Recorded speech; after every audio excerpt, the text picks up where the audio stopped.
Hey guys, so today starting something new. I'm trying to keep a schedule to the channel now, and I'll start introducing things on a schedule on specific days of each week or every other week regarding to the build. Here I have, it's virtually vintage. It is a 2002 Tamiya 116 King Tiger, the motorized version. And as you can see, this is the bag it came in. Now my mate Dave has been hoarding RCs for years and stuff he hasn't built, and I seen this little gem in his house the other day when we went trailing, and as he had it out, it was on his for sale parts, and I just had to have it. It's something different, and not only that, I think it'll be just a nice suited load to my Carson low loader being hauled with my Mercedes Actros, the SLT 8v8. So yeah, so in regards to the schedule, it's going to be every Tuesday. Now I say it's going to be the next 10 to 12 weeks, but it's depending on the build. It could stretch a little bit, or we may get it done a little bit sooner. I've had a look through it, and a lot of it is repetitive. There's a lot of wheels to make, there's a lot of suspension parts to put in, but it's all the same. So in this one, I just want to basically go over what it is. There's a nice bit of history in the manual, which I'd like to read to you because it's about the tank. I know not everybody is interested in that kind of stuff, but then I know a lot of you who are watching this are genuinely interested in tanks, might want to know a little bit of history about the King Tiger. So it's in Tamiya's words, it's not my words, I have no knowledge myself, so it's going to be interesting reading it to you because I haven't physically read it yet. I've just seen that it's there. So as you can see, it comes, this is how it came. Apparently it came in this big like duffel bag, a carry bag, which I think is awesome. It's got the Tamiya logos there, and there is one at the other side. I mean, for a kit, you don't get trucks like this, and I just think this is well presented to get it in a duffel bag. I mean, then all you need to do really is board it out and you've got a decent carry bag for the tank itself. So like I say, this thing's now like 20 years old. It was released 19 years ago in 2002, however, when production would have started. So, you know, this is technically a vintage build. So it's another lot of the reason why I wanted to change the channel name and remove the RC Truckin UK, so I can now bring you stuff like this. I'm going to get this now out of the bag. So this is how they came. They didn't come with all the fancy artwork decorated all around the box. However, the lid did come with the artwork. If I just rotate that around, there you can see the King Tiger. Now, I don't know if you just noticed the tanks here on this side.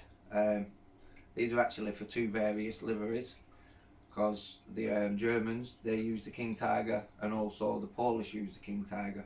So although the same tank and very similar, the Germans does have some added green and spots, whereas the Polish one here is just like sand and brown. And that's actually the one that I think I'm going to go for, will be the Polish livery. Don't get me wrong, I like the German tank, I'm not into all that measles look about it. I don't know, it just looks poorly and contagious. So I'm going to roll with the Polish one. So this is the production to it edition. Now I will just drop that lid down there for you a moment, just so you can see the artwork on the top of the lid.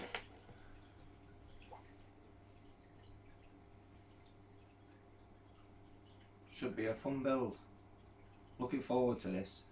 I used to have a Henlong 16th scale tank, the metal tracks and stuff like that, but I didn't build it. I bought it and took it in a trade with something else one time, And yeah, well, kind of a regrettable sale really when I got rid of it. So I'm looking forward to building this up and making a nice load for the low loader.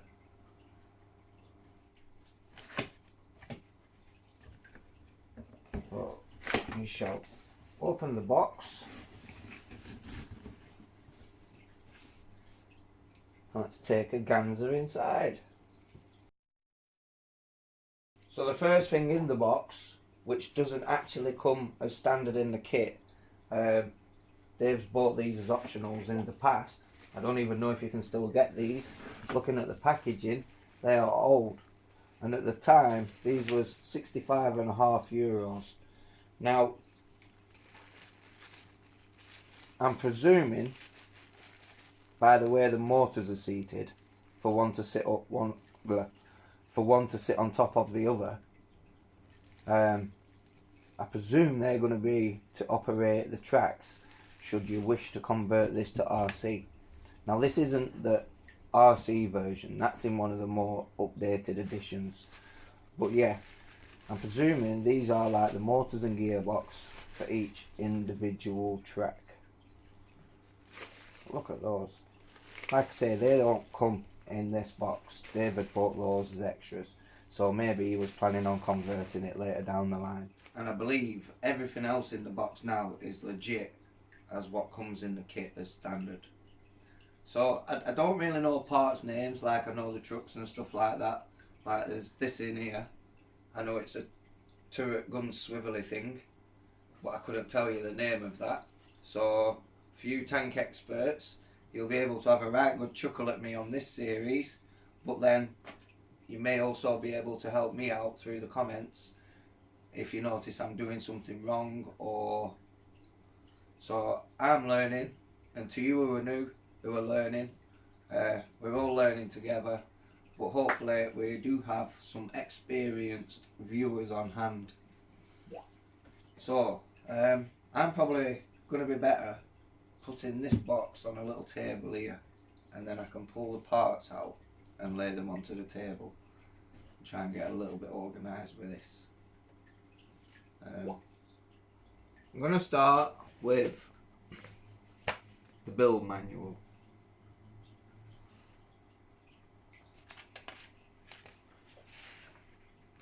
So here is the little history lesson, but I'll read that at the end. Then should you wish to listen to it, then you can listen to it, and if you don't want to listen to it, then you can switch off, and that's the end of the video after that. Here it's just recommending tools that you need. Got all those. I've started ordering the paints that I need. Some of them do say the Tamiya spray paint, but I probably am going to get those, apart from the sand, to paint the body, depending on how different the sand is to the actual body itself, because it's already a sandy colour. I will be getting them in the little pots and then probably airbrushing rather than doing all the masking and spraying and stuff. I don't know, I just think the airbrushed look looks better on a tank. That's just my personal opinion from a few pictures I've been looking at over the last few days. But yeah, preparation on painting and stuff like that. This is what got me here, is the top bit and the bottom bit. Now it's showing this in regards to painting, but it's showing those two parts.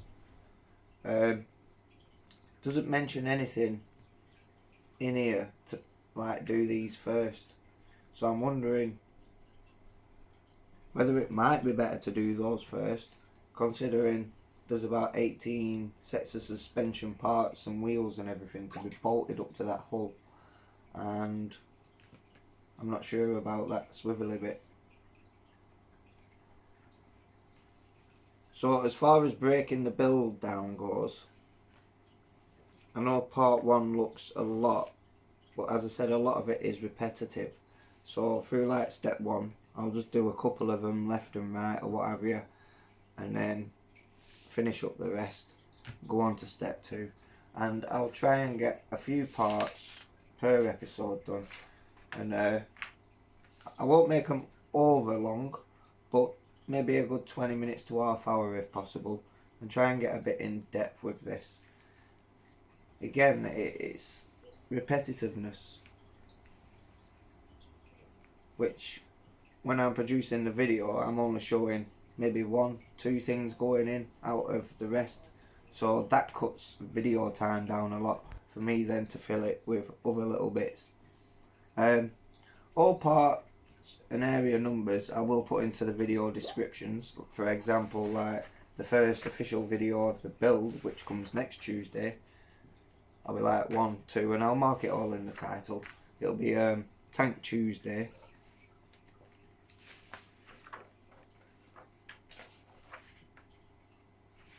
A little bit of building there, that'll be fun. Applying the electronics box, I've seen that in the actually in the box, so we'll come across that in a moment. A little bit more building, a little bit more building. So like these building parts, you know, depending on how they go, may go into a video.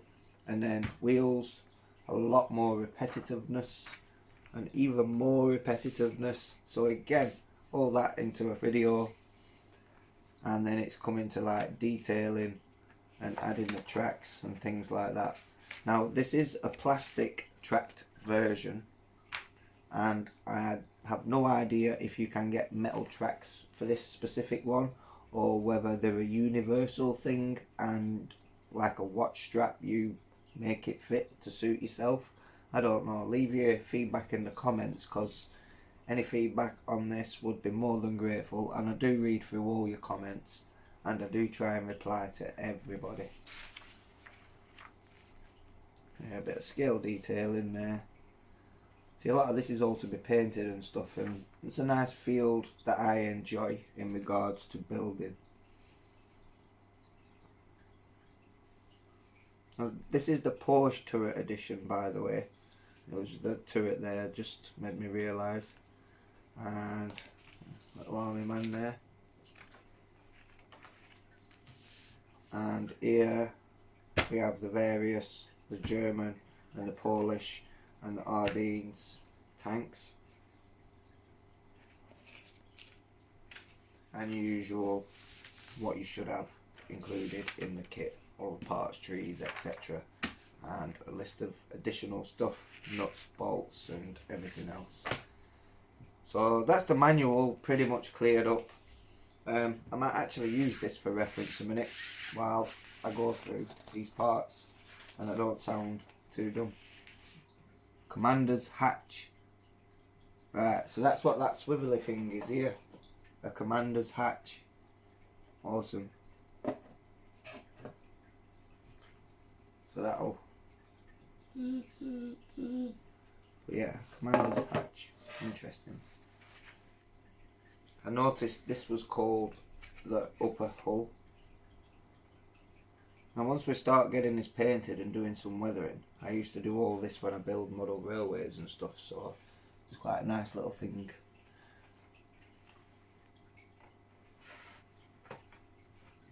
There's 2 parts trees in there to build up 2 soldiers. Presume those are like your gunmen that will stand in this turret, and I don't know where the other one will go. Maybe just walking alongside the tank or something. Another parts tree. This looks to contain all the ropes and shackles and little bits of things that you see strapped outside of the tank, all the tools and things like that. In the first green box we have some metal wheels and a gun barrel. So we got the sprocket wheels A, idler wheels A and sprocket wheels B. So I presume these all go in some specific place within the tracks, and no doubt they'll have a major part in the track operation itself, and also a metal gun barrel there. Very nice. Some weight to those. Before we open this box, there's the tracks.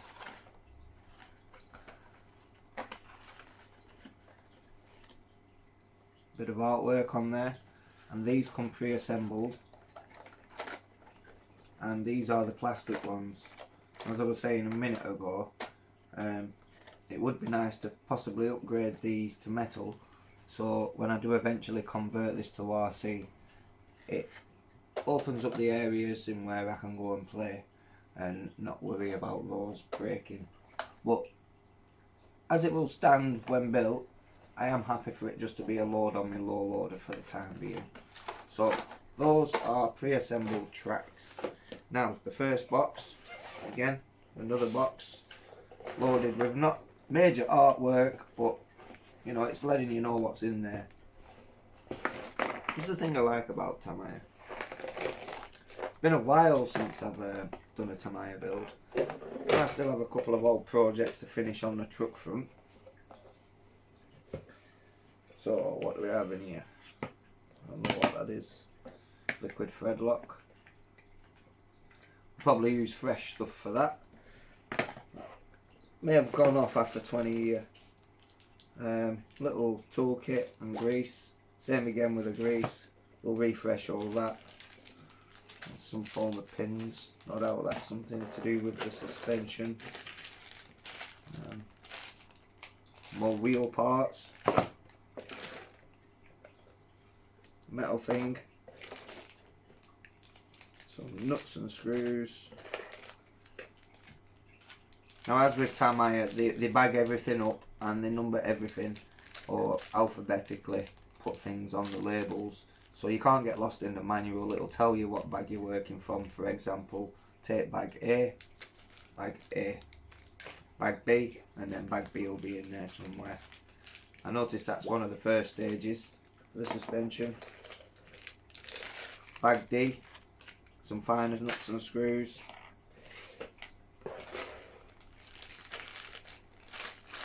Some more like track suspension bits. Bear in mind this is all metal. Now when you lift the box it doesn't feel that heavy, but I'm presuming once the tank is actually built and it being more compact and all in one, then that's where it's going to show its weight.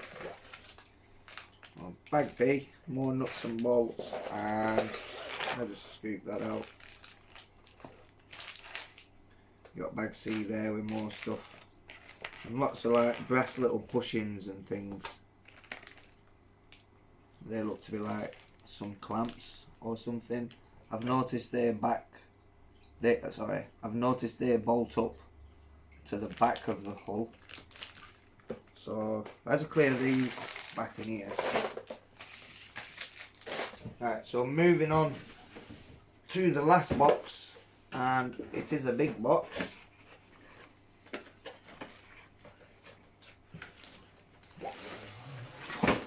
Right, so there we have the main hull, and as you can see all the holes down the side, that's just repeat, repeat, repeat, repeat, flip it over, repeat.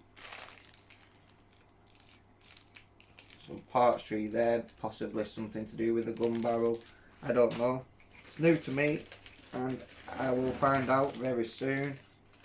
Looks to be another little soldier dude in there, and I'm presuming these are like the armour panels that go down the side of the tank, and I would guess that's part of the commander swivelly thing, and some other bits and bobs on there.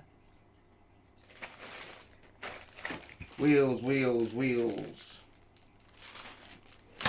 Like some little rails that'll bolt stuff up. I think they're to like put the rods for the suspension and stuff, and they bolt into the bottom of the hull.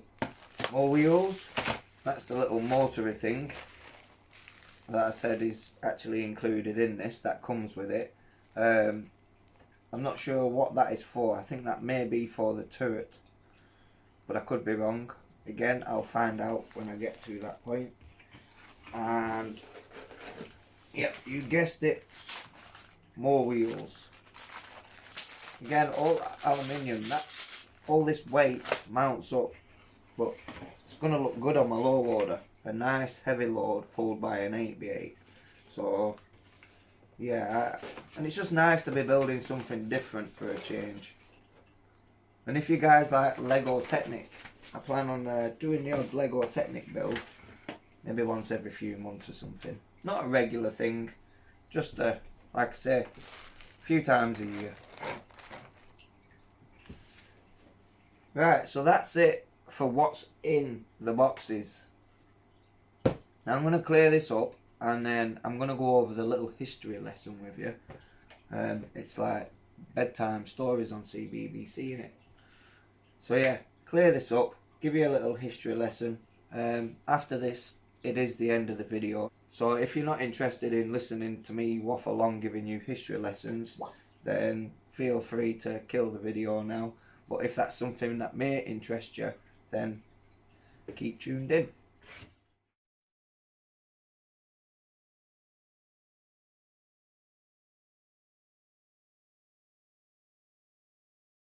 Story time, guys. So you all ready, kids?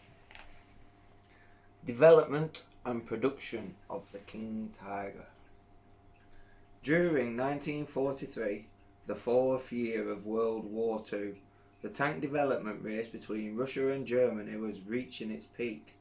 Russia had already finalised its plans to equip the T-34 medium tank and KV heavy tank with a powerful 85mm cannon. And what was more, Russia had one final trump card up its sleeve. A rapidly unfolding plan to develop a heavy tank equipping a massive 122mm cannon, latter to become the JS-122 Leyland tank. To counter these fearsome Russian tanks, Germany too was nearing the completion of its own new breed of armoured monster. Though developed to be the successor of the Tiger I, this new heavy tank was made closer in form to the Panther medium tank. The tank was actually designed so that parts would be compatible with the Panther II tank. However, this new tank was to be unique in the respect that armour and firepower were upgraded with a vengeance. The 88mm cannon on the Tiger I was to be elongated from 56 to 71 calibre. This new L71 high velocity gun would be able to put a 40-43 type armour piercing shell through a 150mm thick armour plate when fired from 2,000 metres away.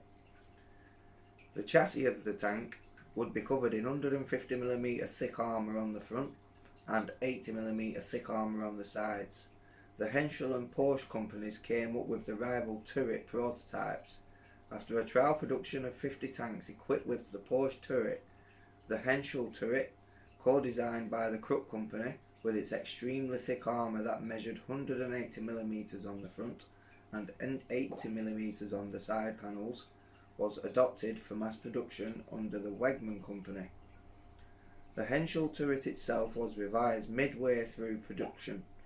From a stepped gun mantle to a smooth one, the new tank was equipped with the engine mass produced for the Panther, the Maybach HL230 P30, and was capable of a 38 km/h top cruising speed despite the fact that it weighed 69.8 tons.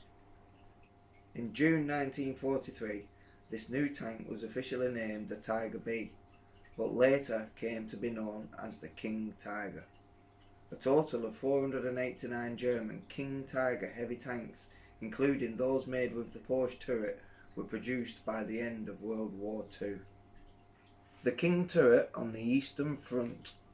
In the middle of 1944, when the King Tiger was in full production, the Russian forces launched a major offensive against the German Central Army. On June 22nd, the same day on which the German forces made a massive advance on Russia 3 years earlier, Russia commenced a counterattack of massive scale, known as Operation Bagration, Summertime Offensive. A total of 38 divisions, comprising the German Central Army, 4th and 9th Army, and 3rd Tank Army, were suddenly driven back, cornered and surrounded on the Belarusia front, just outside of Minsk. The entirety officers and troops surrounded a total of 28 divisions had either completely disabandoned and surrendered or had been utterly destroyed by mid-July. When reserve troops joined the attack force, Russian troops pushed further west, successfully separating and cutting off the German Central Army from the German Northern Army. However, the German forces soon retaliated in a desperate counterattack, holding the Russian forces at the Baltic Sea course in Königsberg, currently Kaliningrad, and barely maintaining the corridor between the North and Central German armies. By the time the 505th Heavy Armour Battalion, one unit that deployed King Tiger heavy tanks, arrived on the outskirts of Warsaw in September 1944, much of the havoc wreaked by the Russian offensive had already settled. The King Tiger heavy tanks of the SPZABT, it looks like code, 505 were sent directly to the front lines to spearhead the interception of Russian forces. These tanks held the line on the collapsing Eastern Front until the end, and engaged massive Russian T-34, T-35 and Stalin I heavy tanks in fierce armour-to-armour combat from the Battle of Kursk in July 1943 to the disabandoning of the battalion in April 1945. It's estimated that the 505 destroyed approximately 900 Russian tanks and approximately 1,000 Russian artillery units. The King Tiger of Ardennes. A bitter battle simultaneously erupted on the Western Front in the Ardennes forest near the Belgian border. All was quiet on the Western Front during the early winter of 1944, and the Allied forces had been using the Ardennes forest as a resting ground. But on December 16th, the tranquil Ardennes forest was instantly transformed into a blazing inferno when over 20 German divisions made a final bold offensive to push back the Allied troops in a desperate attempt to reclaim Antwerp harbour. The massive battle that ensued would come to be known as the Battle of the Bulge. The German offensive, codenamed Wat am Rhein, Watch at the Rhine, was spearheaded by the tank division known as Kampfgruppe Piper, Battle Group Piper. The main power of this division rested with the 501st Heavy Tank Battalion, employing 45 King Tiger heavy tanks.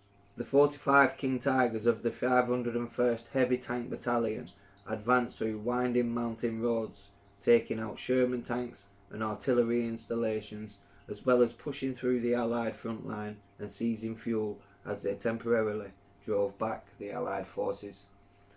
On December 22nd, after advancing 40 kilometres, the group was driven to a halt at La Glaise due to fuel shortages and intense resistance from Allied forces. Nearly all airdrop attempts of fuel and ammo fell into enemy positions. When reinforcements were late, the group was left to hold their own. Eventually, the members of the 501 were forced to abandon their tanks and ditch their weaponry and supplies in hasty retreat. And for the final section, the King Tiger of the 501st Tank Battalion. Master Sergeant Werner Wendt was tank commander of the King Tiger No. 133 of the 501st Heavy Tank Battalion. He provides detailed recounts of the other King Tiger tanks and crew that fought in the Battle of the Bulge. According to Wendt, there would be 2 tanks falling under the jurisdiction of Company Central Command in an armour company. In the case of the 2nd Armour Company, Tank 205 would denote the company leader tank and 204 would denote the reserve company leader tank. Concerning these designated turret numbers, Wendt dispelled the theory that Battalion Central Command designations were numbered 007, 008 and 009 and revealed that they were instead listed in the descending order of 005, 004, 003. Clarifications: first number in 3-digit sequence denotes company affiliation. Tanks affiliated with Battalion Central Command are marked with zeros for the first 2 digits. Second number denotes platoon affiliation.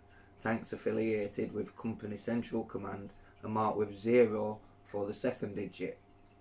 Third digit denotes tank number.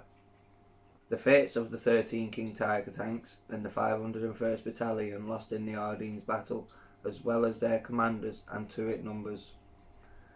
The name of the tank commander for the company, leader reserve tank, turret number 204 is unknown. However, is believed to be a non-commissioned officer. Second company, 1st platoon leader, Lieutenant Dollinger was in tank 213 during the Battle of Ardennes. Originally, Lieutenant Dollinger was supposed to ride tank 211, his designated platoon leader tank, but for some reason rode into battle on tank 213.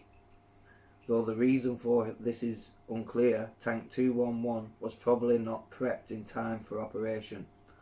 Watch at the Rhine tank 213 was designated to Master Sergeant Rolf Earnhardt, who was most likely put on standby to ride Command 211 in place of the platoon leader.